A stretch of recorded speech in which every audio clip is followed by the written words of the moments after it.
नवकार मंत्र है महामंत्र, इस मंत्र की महिमा भारी है। नवकार मंत्र है महामंत्र, इस मंत्र की महिमा भारी है।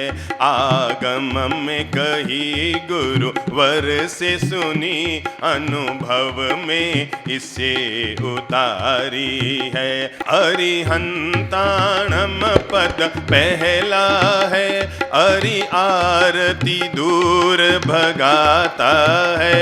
अरिहंताणम पद पहला है, अरि आरती दूर भगाता है। सिद्धाणम सुमिरन करने से मन वांछित सिद्धि पाता है। आयरियाणम आयरियाणम तो अष्ट सिद्धि और नवनिधि के भंडारी है। मवकार मंत्र है महामंत्र, इस मंत्र की महिमा भारी है।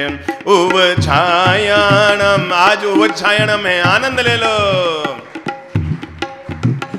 उवछायाणम अज्ञान तिमिर हर ज्ञान प्रकाश फैलाता है। सब साहुणम सब सुखदाता, मन वांछित शुद्धि पाता है। सब साहुणम सब सुखदाता, हर मन को स्वस्थ बनाता है। पद पांच के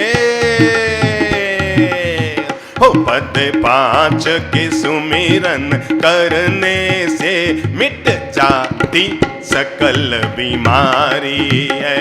पद पांच के सुमिरन करने से मिट जाती सकल बीमारी है। सिरिपाल सुदर्शन में न रया, जिसने भी जपा आनंद आनंदम। श्रीपाल सुदर्शन में न रया, जिसने भी जपा आनंद पाया। जीवन के सूने उपवन में फिर फूल खिले, सौरभ छाया। मन नंदन मन नंदन वन में रमण करे है, ये ऐसा मंगलकारी है।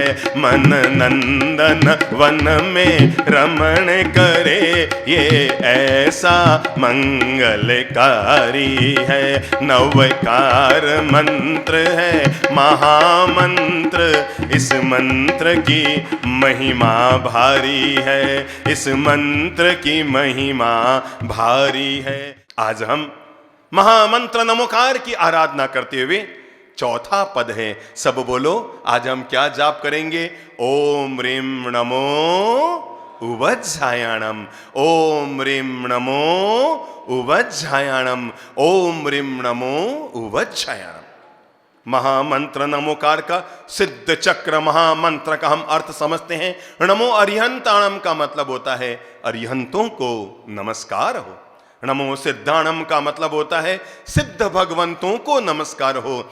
नमो आयर्याणम का मतलब होता है आचार्य भगवंतों को नमस्कार हो। नमो उवज्झायणम का मतलब होता है उपाध्याय, जो हमें ज्ञान देते हैं, जो जिन शासन को अपनी ज्ञान रश्मियों से आलोकित करते हैं, जो हम सभी लोगों को आगमों का ज्ञान प्रदान करते हैं, उन उपाध्यायों को नमस्कार हो। और नमो लोए सव्व साहुणम, यानी लोकवर्ती, इस दुनिया में रहने वाले सभी साधु जनों को हमारा नमस्कार हो। नमो दंसनस, यानी दर्शन पद को हमारा नमस्कार हो। नमो नानस, यानी ज्ञान पद को हमारा नमस्कार हो। नमो चरितस, यानी चरित्र पद को हमारा नमस्कार हो। और नमो तवस, यानी तपस्या को हमारा नमस्कार हो। जैसे दिगंबर परंपरा में 10 लक्षणी पर्व में 10 गुण धर्मों की आराधना की जाती है, उत्तम क्षमा, उत्तम आर्जम, उत्तम मार्दव की आराधना की जाती है, ऐसी नवपद ओली में पंच परमेष्टि की आराधना करने के बाद दर्शन, ज्ञान, चरित्र और तप की आराधना की जाती है।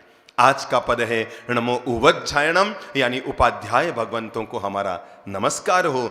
उपाध्याय वे होते हैं जो हमारे जीवन के अज्ञान को मिटाकर हमें ज्ञान प्रदान किया करते हैं। आज उपाध्याय के 25 गुण होते हैं, तो हम उपाध्याय के 25 खमास्मणे देंगे, 25 प्रदक्षिणा करेंगे, 25 साथी करेंगे, 25 स्वस्तिक करेंगे और अपनी तरफ से उपाध्याय श्री प्रभु को हम वंदना करेंगे। उपाध्याय का रंग कौन सा होता है? हरा रंग होता है। आपको पता है ये जो नवकार मंत्र के पंच रंग है ना, जो जैन ध्वज के भी रंग बने हुए हैं, ये जैन ध्वज जो कहलाता है, ये महामंत्र नमोकार के अरियंत सिद्ध आचार्य उपाध्याय और साधु पद की स्थापना है। और मैं आपको बताऊं, आज तो पूरे विश्व भर में हमने अपनी आंखों से कई शहरों में देखा है और पूरे विश्व भर में ये चिकित्सा चल पड़ी है।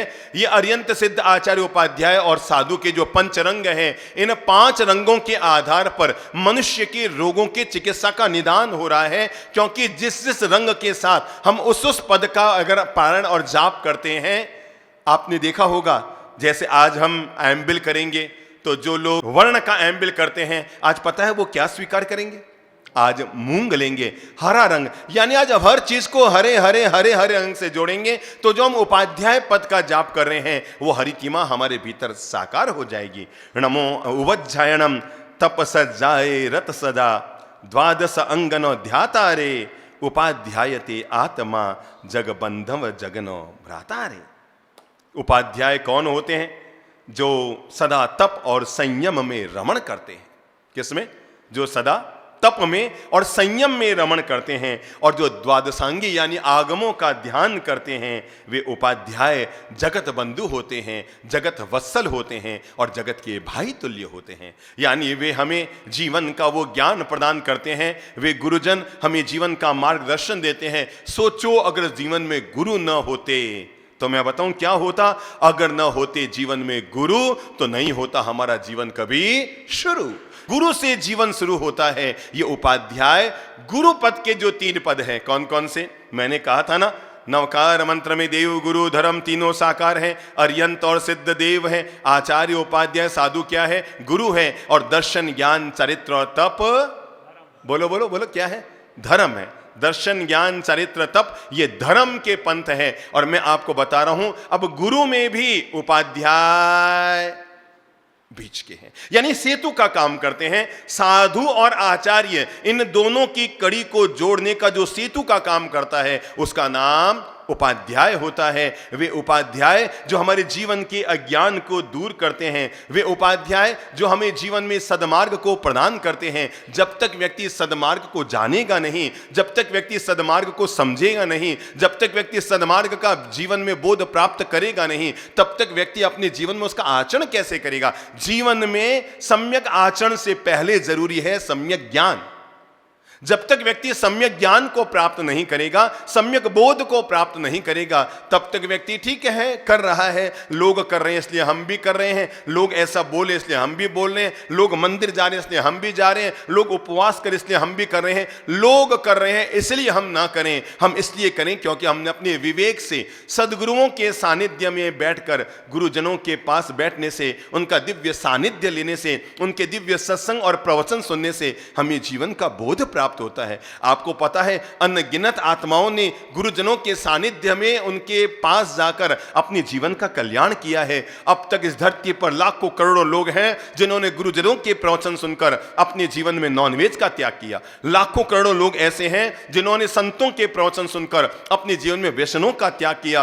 अरे मेरे भाई, संतों के वचन इतने ज्यादा प्रभावित होते हैं, गुरुवाणी व्यक्ति के अंतर्मन को इतनी ज्यादा प्रभावित करती है, गुरुजनों के दिव्य सत्संग मनुष्य के अंतर्मन को इतना दिव्य करते हैं कि अब तक लाखों करोड़ों लोगों ने भरी जवानी में गुरुजनों के दिव्य सत्संग से ज्ञान प्राप्त करके मुनि जीवन, साध्वी जीवन, संयम की यात्रा स्वीकार कर ली। ये गुरुजनों के सत्संग का परिणाम होता है। तभी तो तुलसीदास जी ने कहा था, एक घड़ी आधी घड़ी और आदि में पुनियाद।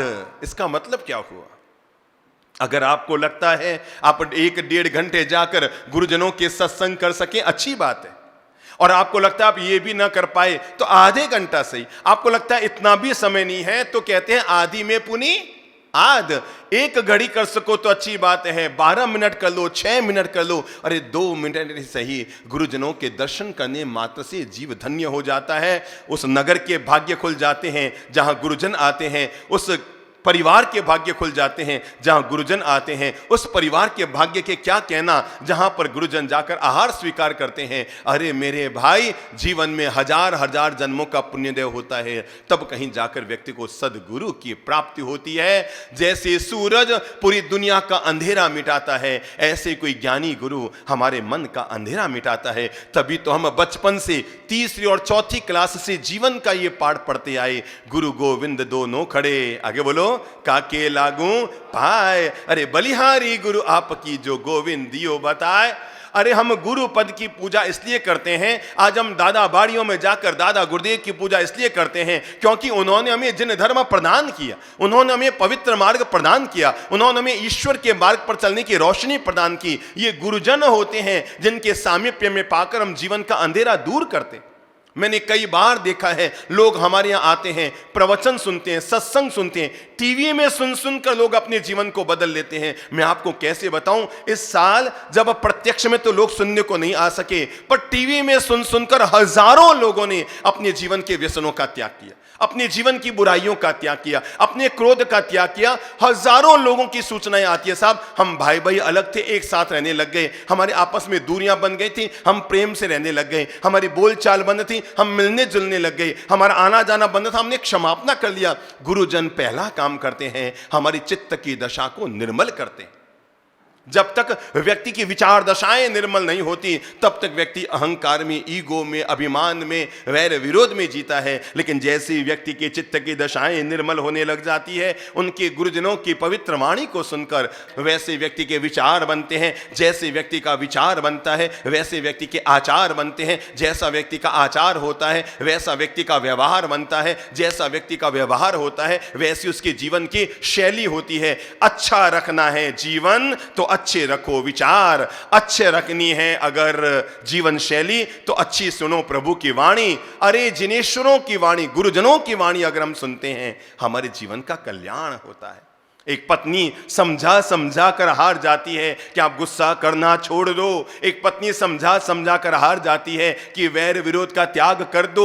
एक पत्नी बेचारी समझा समझा कर हार जाती है कि गुटखे का त्याग कर दो, या और जो बुरी आदतें हैं, सिगरेट का त्याग कर दो, शराब का त्याग कर दो। पर आदमी वक्त पड़ने पर कह देता है मैं तुझे छोड़ सकता हूं, पर अपनी बुरी आदतों को नहीं छोड़ सकता हूं। इसलिए ये मत कहो कि आदमी बीबी का गुलाम होता है, ये केवल पत्नियों को खुश रखने की व्यवस्था है। दुनिया में कोई आदमी बीबी का गुलाम नहीं होता, आदमी अपनी बुरी आदतों का गुलाम होता है।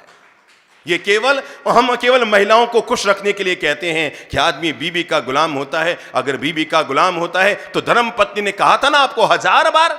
मैंने तो ऐसे ऐसे घर देखे हैं जहां पर धर्म पत्नियों ने अपने पतियों को सुधारने के लिए, आपको पता है दुनिया में सगे भाई को धर्म भाई नहीं कहते हैं क्या? दुनिया में सगी माँ को धर्म माँ नहीं कहते, दुनिया में सगी बहन को धर्म बहन नहीं कहते, दुनिया में सगे पापा को धर्म पापा नहीं कहते हैं क्या? सगी बुआ को धर्म बुआ कहते हैं क्या? सगे मामा को धर्म मामा कहते हैं? पर दुनिया में सगी पत्नी को, बोलो बोलो बोलो, धर्म पत्नी। आपने कभी सोचा इस दुनिया में सारे रिश्तों के साथ एक यही रिश्ता क्यों होता है जिसके पहले धर्म बोला जाता है? मां को बोलते समय धर्म मां नहीं कहते, पिता को धर्म पिता नहीं कहते, पर एकमात्र ये महान नारियां होती है जो धर्म पत्नी बनकर आपके जीवन को श्रृंगारित करती है, आपके जीवन को रोशन करती है, आपके परिवार को रोशन करती है, परिवार में खुशियां लेकर आती है, आपके घर को स्वर्ग और जन्नत बनाती है। सच्चाई तो यह है, ये महान धर्म पत्नियां इसलिए कहलाती है क्योंकि इंसान को धर्म के रास्ते पर लेकर जाती है। हाथ जोड़ जोड़ कर कहती है मंदिर जा रहे हूं आप भी चलो। अरे मैंने 1000 बार देखा है, जब मैं किसी मंदिर के बाहर खड़ा होता हूं, पति आता है एक्टिवा पर अपनी पत्नी को बैठाकर और ला करके सीधा छोड़ देता है, मैं जा रहा हूं, वो पीछे अरे 1 मिनट भगवान के दर्शन कर लो।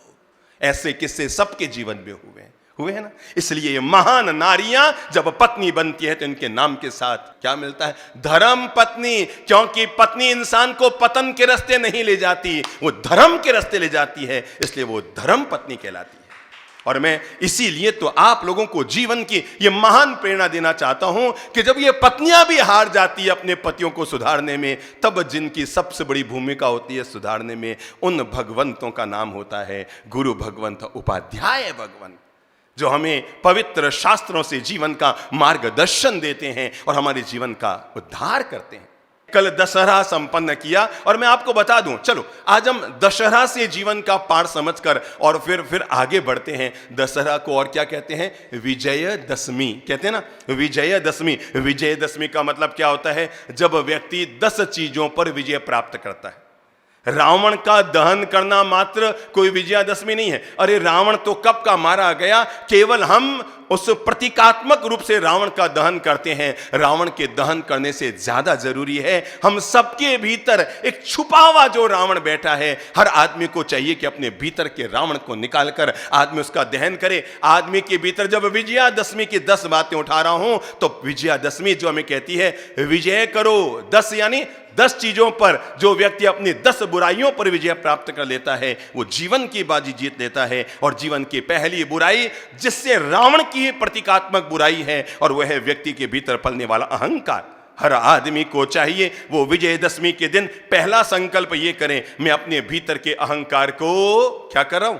समाप्त करूंगा। क्योंकि जब तक व्यक्ति के भीतर ईगो चलता रहेगा, जब तक व्यक्ति के भीतर अहंकार पलता रहेगा, मेरे भाई एक बात जीवन भर याद रखना, आदमी को बड़ा बनना चाहिए। बोल लो मुंह से, सब लोग बोल लो मुंह से, क्योंकि ये बात जीवन भर आपके काम आएगी। आदमी को बड़ा बनना चाहिए, पर कभी भी बड़ा बनकर नहीं रहना चाहिए। आदमी को खूब विकास करना चाहिए, खूब आगे बढ़ना चाहिए, खूब प्रगति करनी चाहिए, जीवन में विकास के द्वार खोलने चाहिए, पर आदमी को हमेशा विनम्र रहना चाहिए। जो आदमी विनम्र रहता है वो जितना बड़ा होता है, याद करो, जब वृक्ष लदालद फलों से भरा होता है, जब वृक्ष लदालद पत्तों से भरा होता है, तब वो वृक्ष चारों तरफ से झुका होता है। और जैसे ही पत्ते सूख जाते हैं, फल बिखर जाते हैं, डालियां टूट जाती है, तब उस वृक्ष को वृक्ष नहीं कहते, उसको अकड़ा हुआ ठूंठ कहते हैं। हम अपने जीवन में ऐसी कुछ मन बना लें कि हम उपाध्याय पद की जब आराधना करेंगे, उपाध्याय पद की जब साधना करेंगे, उपाध्याय पद का जब आराधन करेंगे, तो हम अपने जीवन में इस बात के लिए मन बनाएंगे कि हम गुरुजनों की पवित्र वाणी, गुरुजनों का दिव्य सत्संग, गुरुजनों का पावन मार्गदर्शन हम अपने जीवन में प्राप्त करते रहेंगे, ताकि उनके दिव्य मार्गदर्शन से उपाध्याय पद की आराधना करते हुए हम ये मानसिक संकल्प कर सकते हैं कि मैं उपाध्याय पद की आराधना करते हुए पहला संकल्प लेता हूं, मैं रोज गुरुजनों की अच्छी वाणी सुनूंगा। तो पहला काम मैंने कहा, अपने अपने अहंकार को विजयादशमी के दिन पहला मंत्र लीजिए। नंबर 1, मैं अपने अहंकार का नाश करूंगा। नंबर 2, अपने जीवन में जोड़ने के लिए दूसरा मंत्र, मैं जीवन में कभी भी किसी के साथ अन्याय नहीं करूंगा। मैं जब भी बात करूंगा न्याय की बात करूंगा, नीति की बात करूंगा। नंबर 3, विजयादशमी के दिन जिस तीसरी जीत को हमें जीतना है, और वो है मैं दूसरों को कभी दुख नहीं दूंगा। मैं ऐसा कोई कर्म नहीं करूंगा जिससे दूसरों को पीड़ा पहुंचे, दूसरों को तकलीफ पहुंचे, दूसरों के जीवन में दुख हो। मैं ऐसे किसी भी प्रकार के कर्म को जीवन में नहीं करूंगा। चौथी चीज विजयादशमी को जो जीतने की है वो है नंबर 4, मैं क्रोध पर विजय प्राप्त करूंगा। किसको? क्रोध पर विजय प्राप्त करूंगा। मैं जीवन में बोध जगाऊंगा और क्रोध का समापन करूंगा। याद रखिएगा, अपने अंतर मन में इस बात का हर कोई व्यक्ति संकल्प कर ले कि मैं अपने जीवन में क्रोध को मिटाऊंगा, बोध को जगाऊंगा। गलती हो तो झुक जाओ और गुस्सा आए तो थोड़ा सा रुक जाओ। इसी में आपकी आत्मा का कल्याण है। विजयादशमी को संपन्न करके हम जीवन में 5वां संकल्प ले सकते हैं, मैं लोभ पर विजय प्राप्त करूंगा। किस पर? बोलो बोलो बोलो, किस पर? लोभ पर विजय प्राप्त करूंगा। मैं अपनी वृत्तियों में कभी लोभ को नहीं जगने दूंगा, मैं लोभ को कम करूंगा। नंबर 6, अपने भीतर कभी ईर्ष्या नहीं जगने दूंगा। ईश्वर ने जिसको जो दिया है उसको दिया है, पर मुझे मेरे भाग्य से ज्यादा दिया है। विश्वास रखो, किसी बढ़ते हुए इंसान को देखकर, किसी 6 मंजिले कोठी को देखकर, 4 मंजिले आलीशान कोठी को देखकर मन को मत दुखाइए, क्योंकि ईश्वर ने माना कि आपके बगल में 4 मंजिला आलीशान कोठी दी है। पर मैं आपको कैसे बताऊं, इधर बगल में ईश्वर ने एक झोंपड़ी भी दी है। जब आप कोठी को देखेंगे तो दिल भी दुखेगा और गर्दन भी दुखेगी, जब झोंपड़ी को देखेंगे न तो दिल दुखेगा न ही गर्दन दुखेगी। तो मंत्र बना लो, भगवान ने जो मुझे दिया है मेरे भाग्य से, बोलो बोलो बोलो बोलो बोलो, ज्यादा दिया है। पड़ोसी को क्या मिला है ये सोचकर दुखी मत हो, हमें क्या मिला है ये सोचकर उसका आनंद उठाओ। भगवान कहते हैं ईर्ष्या का त्याग करो। विजयदशमी संपन्न करके आदमी को 7वीं चीज चाहिए, और वो है कि वो अपने जीवन में मोह का त्याग करे। किसका? मोह माया से व्यक्ति अपने आप को मुक्त कर ले। और अंतिम 2 बात कहकर फिर मैं श्रीपाल चरित्र में प्रवेश कर रहा हूं। और भगवान कहते हैं अपने जीवन में स्वार्थ का त्याग करो। जब भी किसी से मिलो जुलो, स्वार्थ बुद्धि रखकर केवल अपना भला मत करो। दुनिया में महान वो नहीं होता जो अपना भला करता है। अब आप ही बताओ, दुनिया में महान कौन होता है? जो जो जो जो सबका भला करता है, जो सबका भला करता है, जो दूसरों का भला करता है। खाकर तो हर कोई खुश होता है, खाकर तो हर कोई खुश होता है, पर दुनिया में महान वो होता है जो खिलाकर खुश होता है। ये मत सोचना कि आज मैं कहीं खा के आया, ये मेरे भाग्य का उदय था, मुफ्त में खाने को मिल गया। ना बाबा ना, हम जिस परंपरा के अनुयायी हैं वहां पर पुण्य का उदय ये नहीं है कि आज आपने रसगुल्ला और राजभोग खाया, कि बादाम की कतली खाई। यहां पुण्य का उदय ये है कि आज आपने 4 भाइयों को खिलाने का सौभाग्य लिया।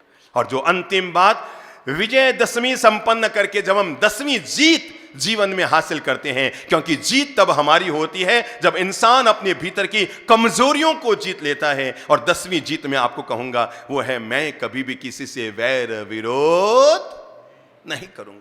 भूल से भी कभी से ऐसा हो गया है कि किसी के साथ वैर विरोध का खाता खुल गया है। हो सकता है खाता खुल जाता है, पर मेरे भाई उस खाते को बंद भी तो करना पड़ेगा, नहीं तो जन्म जन्मांतर तक ये वैर की धाराएं आपका पीछा करती रहेगी और आप जीवन में इस वैर की धारा से कभी मुक्त नहीं हो पाएंगे। इसलिए श्री प्रभु हमें कहते हैं नमो उवज्झायणम का जाप करते हुए अपने अंतर मन को इस बात के लिए तैयार कर लो। मैं उपाध्याय भगवंतों के श्री चरणों में प्रणाम करता हूं और इस मंगल कामना के साथ मैं उनके दिव्य आशीर्वाद को अपने जीवन का हिस्सा बनाता हूं। मैं अच्छा स्वाध्याय करूंगा, मैं अच्छे ज्ञान में जीवन को जीऊंगा, मैं गुरुजनों के पास जाकर दिव्य सत्संग लाभ प्राप्त करूंगा, क्योंकि गुरु मेरे जीवन के अंधकार को दूर करते हैं। गुरु गोविंद दोनों खड़े काके लागू पाए, और बलिहारी गुरु आपकी जो गोविंद दियो बताए। श्रीपाल और मैना सुंदरी की अमर कहानी जो हम नवपद ओली के आराधना के दौरान सुनने और कहने का लाभ लेते हैं। कल हमने देखा था कि श्रीपाल किस तरह से रोग मुक्त हो गए। यह हमारे लिए अद्भुत चमत्कार है। यह बताता है कि व्यक्ति के जीवन में धर्म का क्या परिणाम होता है। मैं आपको कैसे बताऊं, अमेरिका धन में आगे हो सकता है पर भारत धर्म में आगे है। वे लोग गौरव करते हैं कि हम लोग धन में आगे हैं, पर आप गौरव किया करो कि आप धर्म में आगे हैं। मुझे इतना सा बता दो, अमेरिका धन में बहुत आगे है, क्या उनका धन उनके साथ जाएगा? Yes no, yes no, yes no. पर मैं आपको दावे के साथ कहता हूं, अगर हम भारतीय लोग धर्म में आगे हैं, मैं दावे के साथ कहता हूं हर आदमी का धर्म उसके साथ जाएगा। और जब ये सत्य हमें पता है कि हर आदमी का धर्म उसके साथ जाएगा, इसलिए आदमी को अपने जीवन में धर्म से हमेशा जुड़कर रहना चाहिए। जैसे आदमी परिवार से जुड़कर रहता है, पति पत्नी दुकान मकान धंधे व्यापार से जुड़कर रहता है, जैसे भी अपने अपने मित्र परिचितों से जुड़कर रहता है, अपने परिजनों से जुड़कर रहता है, श्री प्रभु हमें कहते हैं वैसे हर किसी व्यक्ति को धर्म से जुड़कर रखना चाहिए। क्योंकि धर्म वो मार्ग होता है जो वक्त आने पर जब कोई तुम्हारे काम न आए। सच्चाई तो यह है जब दुनिया में कोई नजर नहीं आता। लोग कहते हैं भगवान नजर नहीं आता है? लोग कहते हैं भगवान नजर नहीं आता। अरे जब मुसीबत के समय में कोई नजर नहीं आता ना, तब वो एक ही नजर आता है।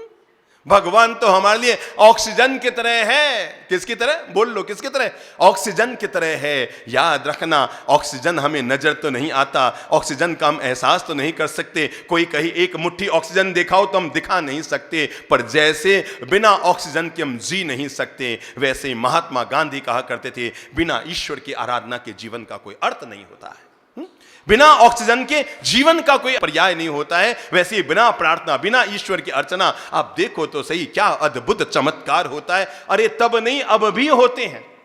मैं आपको सच कहता हूं, अगर आप गुरुजनों की बात पर भरोसा करते हैं और गुरुजनों की वाणी को आप्तवाणी समझते हैं, तो मैं आपसे अनुरोध करना चाहता हूं, यह मत समझो कि धर्म के चमत्कार केवल तब होते थे, तब इतिहास की कहानियां थी। सच्चाई तो यह आज भी खूब हो रहे हैं। जो लोग मनोयोग पूर्वक ईश्वर से अपना अंतर्मन जोड़कर रखते हैं, उनका संकट हार बनकर, हाथ का हजूर बनकर, दुविधा में भी सुविधा बनाकर, विषाद में भी प्रसाद बनाकर जीवन का नया मार्गदर्शन होता है।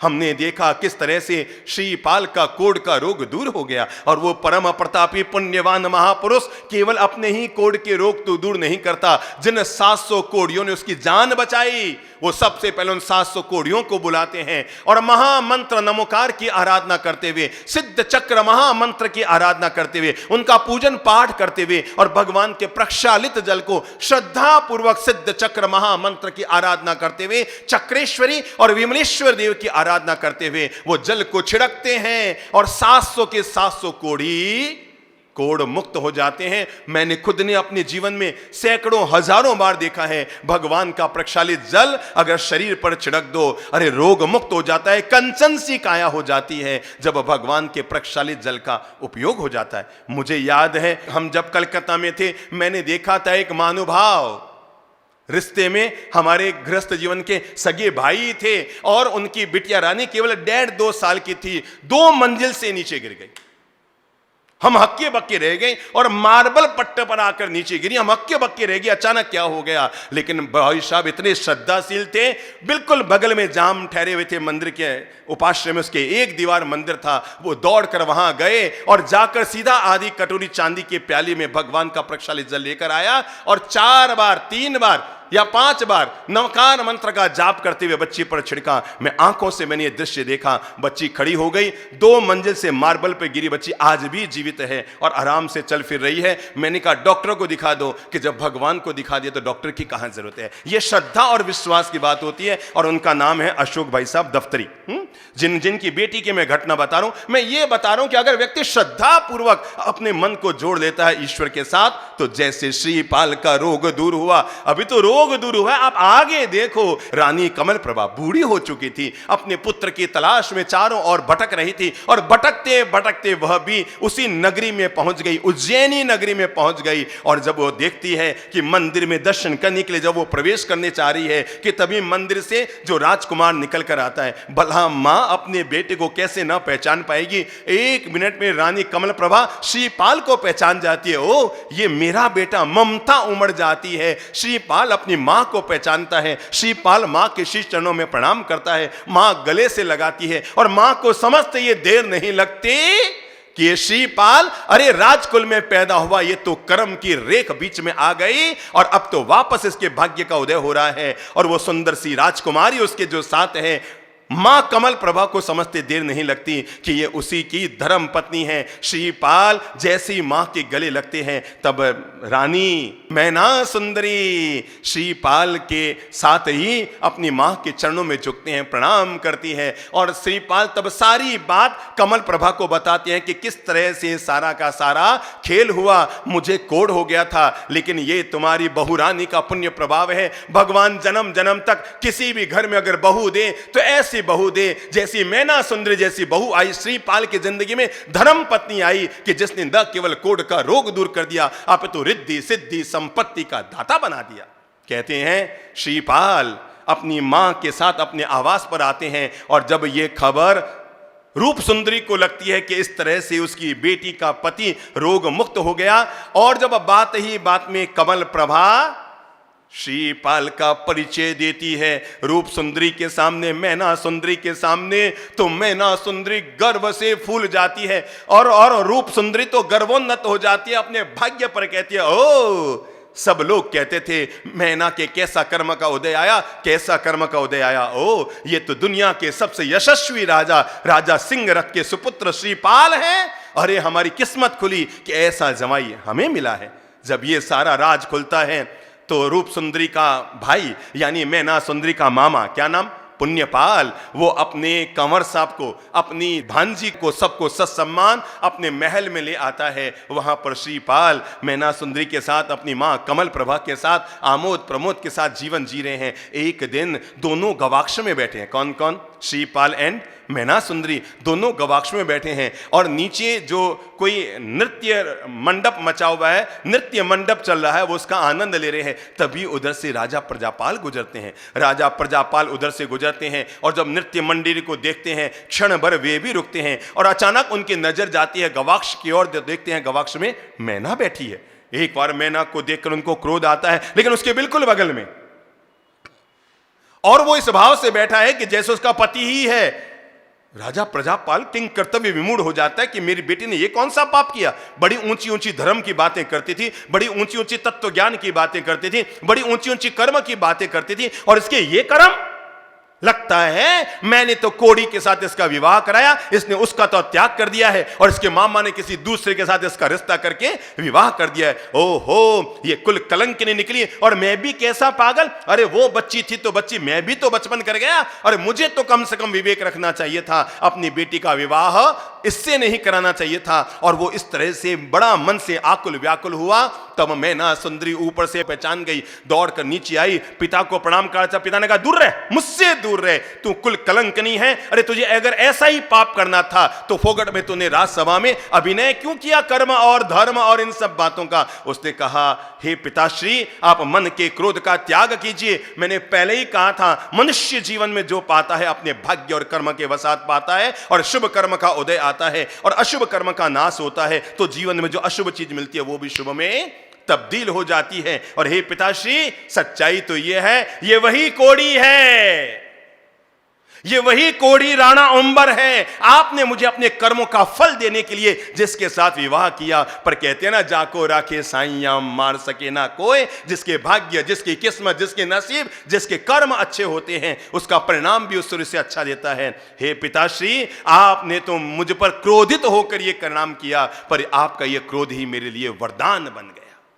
और इस तरह ये राजा सिंहरथ के सुपुत्र हैं, महारानी कमल प्रभा के सुपुत्र हैं, जो कोढ़ी बनकर नगर में आ गए थे। और इनका कोढ़ का रोग जिनेश्वर देव की आराधना से पूर्ण हो गया, जिनेश्वर देव की पूजा प्रार्थना से पूर्ण हो गया। तब कहते हैं राजा प्रजापाल को आत्मग्लानि होती है। ओह, मैंने अपनी बिटिया के ही धर्म के सिद्धांत को न माना। इसका तत्व ज्ञान सही है, इसके तीर्थंकरों की भक्ति सही है, जिनेश्वर की उपासना सही है, आगमों के सिद्धांत सही है, पिटकों के सिद्धांत सही है, और आगमों के सिद्धांत सही है, जिनेश्वरों की तीर्थंकरों की वाणी सही है, देव गुरु धर्म का मार्ग सही है। आज मुझे पता लगा मैना, तू जीत गई और मैं हार गया, क्योंकि मैंने तो कोड़ी के साथ तुम्हारा विवाह कराया। और ये खूबसूरत राजकुमार रानी कमल प्रभा भी नीचे आती है। राजा प्रजापाल से सबका मिलन होता है। रानी कमल प्रभा सारी यथार्थ बातें बताती है कि किस तरह से उसी के देवर अजित सेन ने इस तरह का इसके साथ व्यवहार करके इसको और मुझे नगर से भागने को मजबूर किया, और किस तरह से भगवान ने इसको यहां पर भेजा।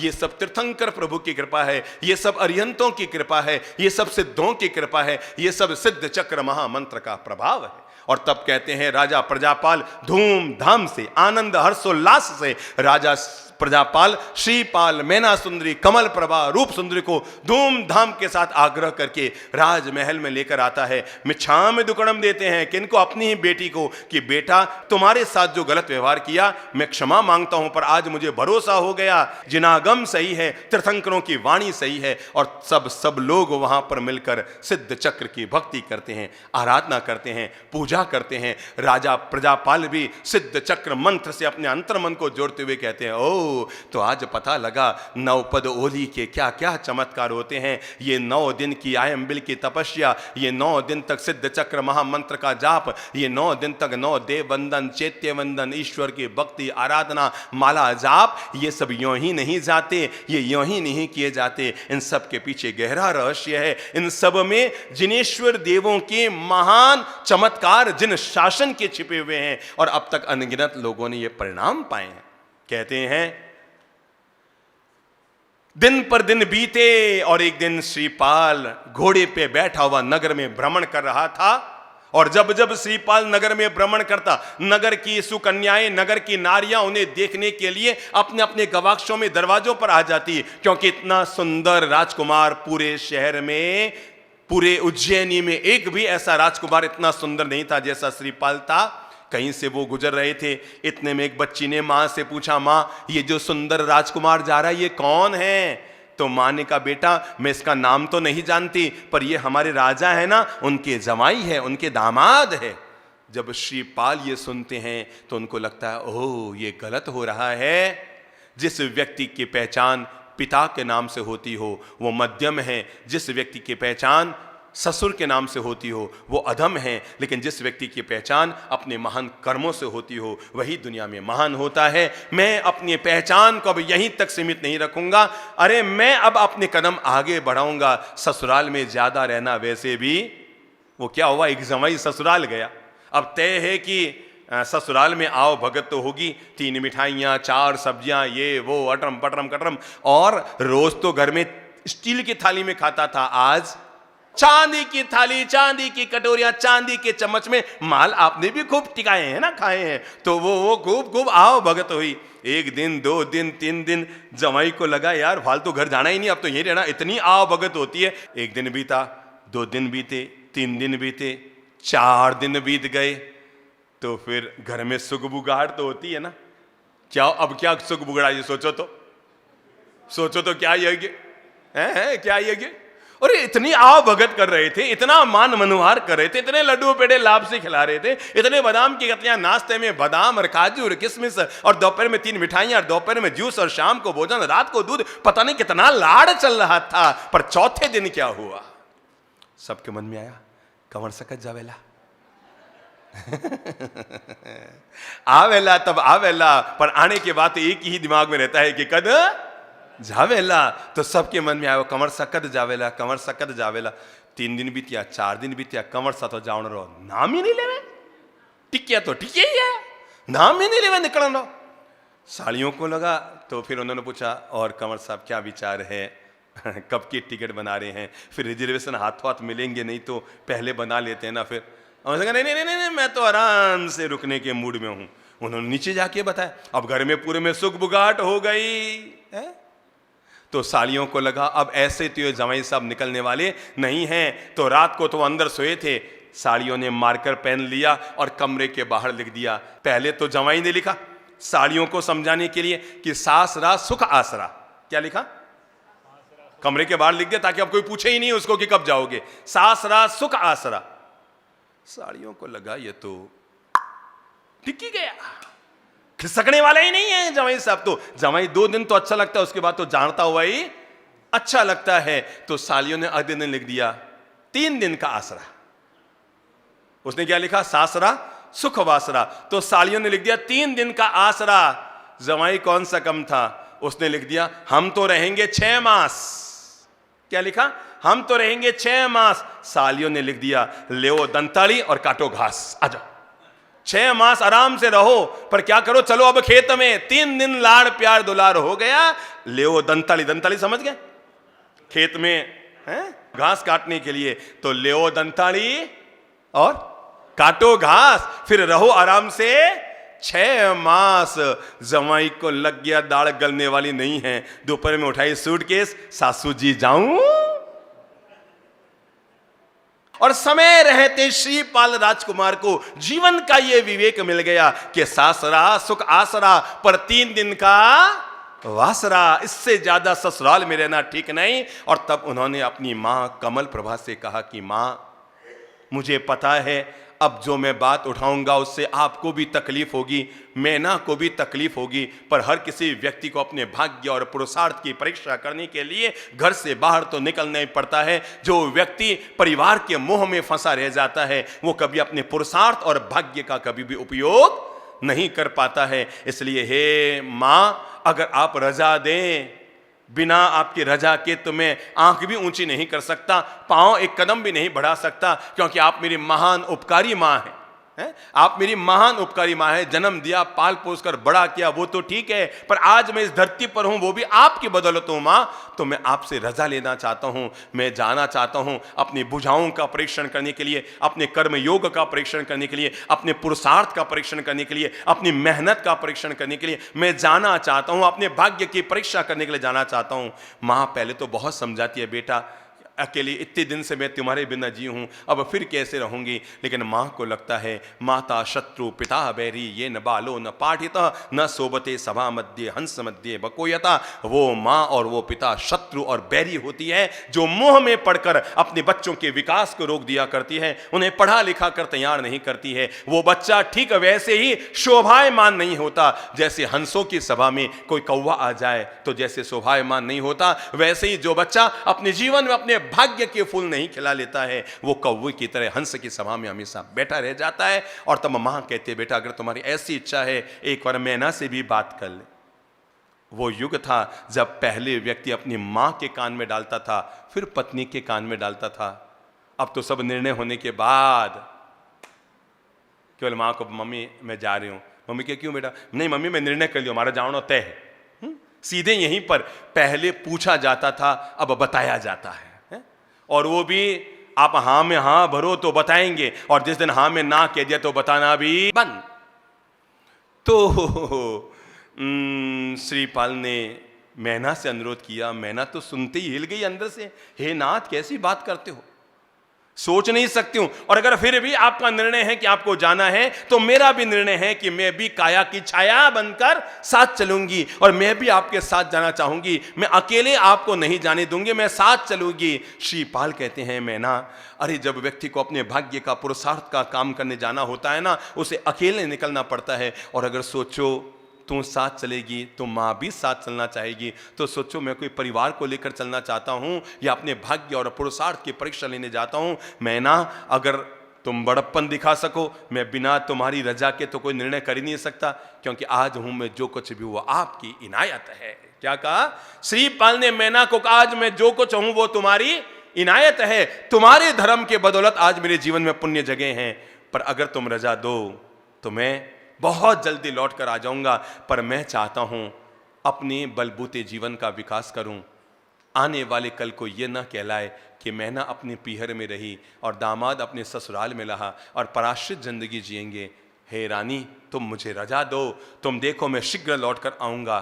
बहुत समझा बुझा कर अंततः मैना सुंदरी अपने पति को यह कहकर हाँ भरती है, ठीक है आप जाइए, पर आज के बाद जब तक आप वापस लौट कर नहीं आएंगे मैं कोई श्रृंगार नहीं करूंगी, मैं जमीन पर शयन करूंगी, मैं एकासन व्रत करूंगी, मैं धर्म में अपना जीवन जीऊंगी, तप और त्याग में अपना जीवन जीऊंगी, मैं आपकी प्रतीक्षा करती रहूंगी। राजा प्रजापाल को सूचना मिलती है, राजमहल में खबर लगती है। हालांकि सभी लोग पहले समझाते हैं, पर सबको पता है इंसान को अपने भाग्य और पुरुषार्थ का परिणाम पाने के लिए तो घर से बाहर निकलना ही पड़ता है, घर का मोह का त्याग करना ही पड़ता है। और अंततः बड़े धूमधाम के साथ उन्हें विदा दी जाती है। राजसभा का आयोजन किया जाता है, सब लोग गौरवान्वित होते हैं और सजल नैनों के साथ महारानी कमल प्रभा यानी राजमाता कमल प्रभा श्रीपाल की मां और मैना सुंदरी अपने पतिदेव और रानी कमल प्रभा अपने सुपुत्र को आगे बढ़ने की, भाग्य और पुरुषार्थ को आजमाने की रजा देती है।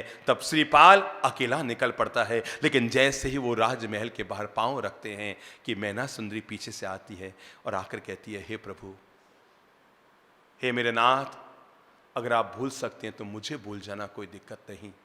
कभी ऐसा मौका लगे आप तो आप मुझे भूल जाना, पर सिद्ध चक्र महामंत्र को कभी मत। वो विदा होते होते अपने पति को सजल नैनों के साथ कहती है कि आज जो कुछ हमने पाया है, कहां ईश्वर ने पहुंचाया था, कहां अपन को भाग्य ने पहुंचाया था, और आज जो कुछ अपन ने पाया है, अपनी भाग्य दशा अगर सुधरी है तो हे राजकुमार, हे मेरे पतिदेव, एकमात्र किससे? सिद्ध चक्र महामंत्र की भक्ति उपासना से, तीर्थंकरों की भक्ति से अब भाग्य दिशा सुधरी है। इसलिए आप कुछ भी भूल जाना जिंदगी में, पर पल प्रतिपल जिसका सुमिरन करते हैं आप, सिद्ध चक्र महामंत्र का सुमिरन करना, रिद्धि सिद्धि समृद्धि सदा आपके आगे पीछे मंडराती रहेगी। मां के चरणों में प्रणाम करके और धर्म पत्नी की दुआएं लेकर निकल पड़ा राहगीर अपने भाग्य को आजमाने के लिए। श्रीपाल अकेला निकल पड़ा, राजमहलों का त्याग करके निकल पड़ा श्रीपाल, और चलते चलते चलते चलते मालवा से निकलकर, उज्जैनी से निकलकर पूरी मालवा की सीमा को पार करके तब श्रीपाल पंचानन विक्रम नाम के गिरिराज पर, एक बहुत बड़ी पर्वत श्रृंखला है, वहां पर पहुंचता है। आप ये समझ लो कि अब ये जो झाबुआ के पास जो पर्वतमालाएं हैं ना, और झाबुआ के पास जो पर्वतमालाएं हैं, उधर से वो गुजरने लगे। तभी उन्होंने देखा कि एक साधक, विद्या साधक चंपक वृक्ष के नीचे बैठा है। वो कोई बहुत गहरी साधना करना चाहता है, पर बार बार उसके साधना में अंतराय आ जाता है। जब वो राजकुमार श्रीपाल उनके पास पहुंचते हैं, परस्पर एक दूसरे का अभिवादन होता है, तब वो विद्या साधक चंपक वृक्ष के नीचे जो बैठा है, वो राजकुमार श्रीपाल से कहता है कि हे कुमार, तुम चेहरे मेहरे बड़े देदीप्यमान लग रहे हो, ऊंचे कुल के लग रहे हो, मुझे थोड़े से दिन के लिए एक उत्तर साधक की आवश्यकता है। मैं साधना करता हूं, बार बार कोई अंतराय आ जाता है। अगर तुम कुछ दिन मेरे पास रहकर मेरे सहयोगी बनकर उत्तर साधक बन जाओ तो मेरी साधना पूर्ण हो जाएगी। श्रीपाल तो दूसरों का सहयोग करने के लिए, अपने जीवन का विकास करने के लिए, मानवता का कल्याण करने के लिए, दुनिया में खुशियां बांटने के लिए तो राजमहल से निकले थे। उन्होंने कहा ठीक है भैया, अगर मेरे कारण तुम्हारी साधना सिद्ध होती है। तब श्रीपाल ने उत्तर साधक बनना स्वीकार किया, और कुछ ही दिन में उस विद्या साधक की साधना सिद्ध हो गई है। उस विद्या साधक की साधना सिद्ध हो गई, और साधना सिद्ध होने के बाद उसने श्रीपाल पर प्रसन्न होकर 2 औषधियां दी। एक औषधि का नाम था शस्त्र घात निवारिणी, और दूसरी औषधि का नाम था जलतरणी। यानी पहली औषधि अगर तुम्हारे पास रहेगी तो दुनिया का कोई शस्त्र तुम्हारे शरीर पे घात नहीं कर पाएगा। नंबर दूसरी औषधि अगर तुम्हारे पास रहेगी भुजा में, तो दुनिया में किसी भी पानी में तुम डूबोगे नहीं। श्रीपाल वहां से निकल पड़ा। बीच में कई लोगों का सहयोग करते हुए एक और साधक मिला जो स्वर्ण साधना कर रहा था। श्रीपाल ने उसका भी सहयोग किया। उसने श्रीपाल को बहुत सोना देना चाहा, पर श्रीपाल ने कहा मैं कहां बाहर लेकर जाऊंगा। थोड़ा सा उसकी मन की खुशी के लिए एक सोने का टुकड़ा लिया, और उससे फिर नए आभूषण और शस्त्र वस्त्र खरीदे, और चलते चलते श्रीपाल पहुंच गए भरूच में। चलते चलते श्रीपाल यात्रा करते हुए भरूच में पहुंच गए। अब यहां से श्रीपाल की जीवन की नई यात्रा शुरू होती है। ये वह भरूच शहर जहां पर धवल सेठ, नाम का तो धवल पर मन का बड़ा काला, एक नंबर का कपटी आदमी, एक नंबर का काला आदमी, एक नंबर का मायाचारी आदमी। और वो भरूच में पहुंचा अपने 500 जहाजों को लेकर। सारे नगर में उसने धंधा किया, बड़ा भारी व्यापारी था। अरे 10,000 तो वो सैनिक अपने साथ अपनी सुरक्षा के लिए रखता था, इतना बड़ा व्यापारी था। और 500 बड़े बड़े जहाज सामानों से भरकर आया, नगर में कुछ माल बेचा, नया माल खरीदा, और आगे रवाना होने की जैसे तैयारी होने लगी कि तभी संयोग ऐसा बना कि पानी के जहाज चल न पाए। उसने बहुत कोशिश की, पानी के जहाज न चले। फिर अंततः बताया गया कि नगर में एक सिकोत्री है। सिकोत्री का मतलब जो मंत्र विद्या के बारे में जानती है वो नारी। तो सिकोत्री के पास गया, तो सिकोत्री ने उसे कहा कि अगर तू 32 लक्षण वाली, हालांकि ये बहुत गलत परंपरा देश में रही, और आज जब मनुष्य को विवेक जग रहा है तो इस परंपरा से इंसान मुक्त हो रहा है। और उसने कहा कि तू अगर 32 लक्षणों के युक्त किसी पुरुष की बलि दे दे तो तेरे जहाज छल जाएंगे। अब बलि किसकी दी जाए? तब वो सोने का थाल भरकर आता है राजा के पास, और जाकर राजा से कहता है मुझे आपके नगर में बलि देने के लिए एक युवक चाहिए। राजा कहता है मेरे नगर का कोई बंदा नहीं होना चाहिए, क्योंकि ऐसा किया तो नगर में आतंक मच जाएगा। कोई अगर बाहर का राहगीर आया हुआ हो, जिसका कोई यहां नहीं रहता हो, तो उसको पकड़ के देना चाहे तो तेरी मर्जी। और उसने अब चारों तरफ अपने कर्मचारियों को घुमाना शुरू किया, और अंततः किसका पता लग गया? वही श्रीपाल। और श्रीपाल तो आराम से पेड़ के नीचे सोया था। उसके सैनिक आए, धवल के आगे लाए, लो लो लो। उसने कहा बोलो क्या बात है? चलो तुम्हें धवल सेठ ने बुलाया है, तुम्हारी बलि देनी है। श्रीपाल ने कहा मूर्ख हो, शेर की कभी बलि दी जाती है?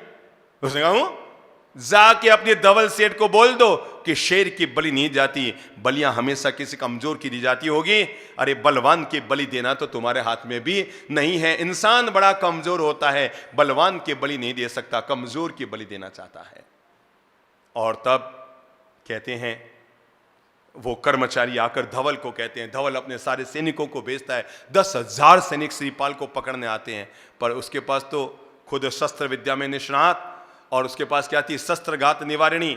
उस पर तो किसी भी शस्त्र का प्रभाव नहीं पड़ रहा है, पर उसके शस्त्र का प्रभाव सब पे पड़ रहा है। सारे सैनिक भग गए। धवल सेठ समझ गया अब ये शक्ति से काम नहीं होगा, अब ये काम भक्ति से करना पड़ेगा। तब वो हाथ जोड़कर आता है श्रीपाल के पास और आकर निवेदन करता है। क्या कहता है, हे राजकुमार, मैं करबद्ध होकर प्रणाम कर रहा हूं, मेरे जहाजों को चलाने का अनुरोध किया जाता है। श्रीपाल तब वहां आता है और आकर के उसी जहाज पर चढ़ते हैं, जहाजों पर, और वहां पर बैठकर सिद्ध चक्र महामंत्र ओम ह्रीं नमो अरियंताणम, ओम ह्रीं नमो सिद्धाणम, ओम ह्रीं नमो आयरियाणम के जाप की धुन लगाना शुरू करता है। और उसके बाद सिंहनाद करता है तो जिस दुष्ट देवी ने उन जहाजों को बांधा हुआ है वो खिसक जाती है, सारे जहाज हलन चलन करने शुरू हो जाते हैं। और इस तरह धवल सेठ के जहाज जो वहां पर बंधे हुए थे वो सब के सब जहाज वहां से खुल जाते हैं। यात्रा अब ये शुरू होगी कि धवल सेठ अब बुद्धि लगाएगा कि इस आदमी को मुझे साथ लेकर जाना है, क्योंकि जो काम 10,000 सैनिक न कर पाए वो अकेला ये बंदा कर गया, इसका मतलब ये आदमी काम का है। अब ये देखते हैं आने वाले कल को अपन कि क्या श्रीपाल उनके साथ जाना पसंद करता है या नहीं करता, धवल सेठ के साथ अपनी यात्रा प्रारंभ करता है या नहीं करता है, और अगर करता है तो कौन कौन सी बातें अब जीवन में साकार होगी। हाँ, अब कल से श्रीपाल की कथा नया मोड़ लेगी, क्योंकि अब तक तो श्रीपाल के एक पत्नी मैना सुंदरी थी, लेकिन अब जहां जहां उसके कदम बढ़ेंगे वहां वहां पर उसके पुण्य जागृत होंगे और इस तरह महान रिद्धि सिद्धि समृद्धि को श्रीपाल प्राप्त करेगा। आने वाले कल को हम फिर इसके बारे में जान कर लेंगे। ओम शांति।